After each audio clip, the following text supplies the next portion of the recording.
about what I say about fear and birth among the women we served. I don't mean that they never experienced some moments of fear or anxiety at the prospect of giving birth or during labor, or wondered, will I be able to accomplish this seemingly impossible act? Such fears are quite natural. Most women have them from time to time. After all, it is not immediately obvious to most people who grow up in technological cultures, especially those in which most people live totally apart from animals, how birth can happen. But when such moments of doubt occur in these women, who know so many others who have already given birth, they are able to fall back on the sure knowledge that their closest friends and sisters and mothers have been able to do it. This knowledge then makes it possible for them to believe that they can too, whether or not they've ever witnessed the act of birth itself.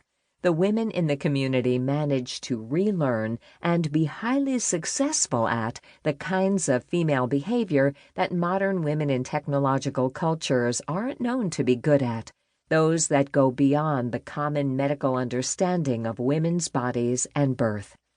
My experiences as a midwife have taught me that women's bodies still work when their needs are met during labor and birth. Here is your chance to be exposed to a new understanding of an ancient system of knowledge that you can add to your general understanding of what birth means. Wherever and however you intend to give birth, your experience and what you can learn from it will impact your emotions, your mind, your body, and your spirit for the rest of your life. The women whom I cared for expected to give birth vaginally, for that is the way all but a few out of every 100 had their babies.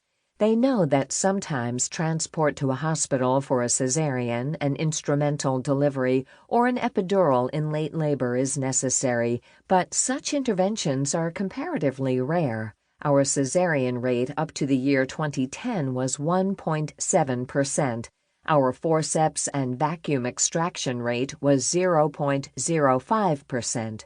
The U.S. national cesarean rate for 2016 was 31.9%, with Alaska having the lowest rate, 23%, and Mississippi the highest, 38.2%. As of 2016, hospital cesarean rates in the United States vary from a high of nearly 70% to a low of 7%. The women we assisted know that labor can be painful, but many of them know as well that labor and birth can be ecstatic. For a few, it was orgasmic. I wouldn't advise anyone to expect orgasm, but in some way it may help to know that it is possible for some women to experience birth in this way, since it implies there is nothing wrong with the innate biology of women. There is no special curse on women that makes birth a punishment. It is good to regard labor as hard work to be done, work that a long line of female ancestors did in the past that enabled us to be here at all. Acceptance is all.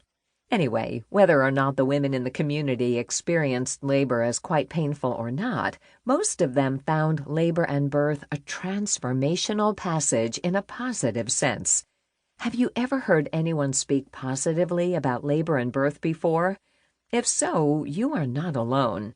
One of the best-kept secrets in North American culture is that birth can be ecstatic and strengthening. Ecstatic birth gives inner power and wisdom to the woman who experiences it, as you will learn from many of the birth stories told here.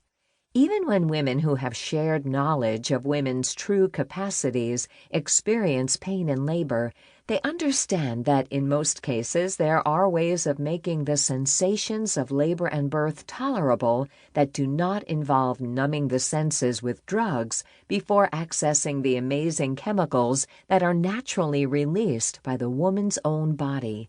I'll explain more about this phenomenon later in the book, as well as those circumstances when pain relief can be a good thing. In part 1 of this book, you will hear the voices of many women as they tell their birth stories. Some of the stories are told by the pioneering generation that collectively created the birth culture of the village.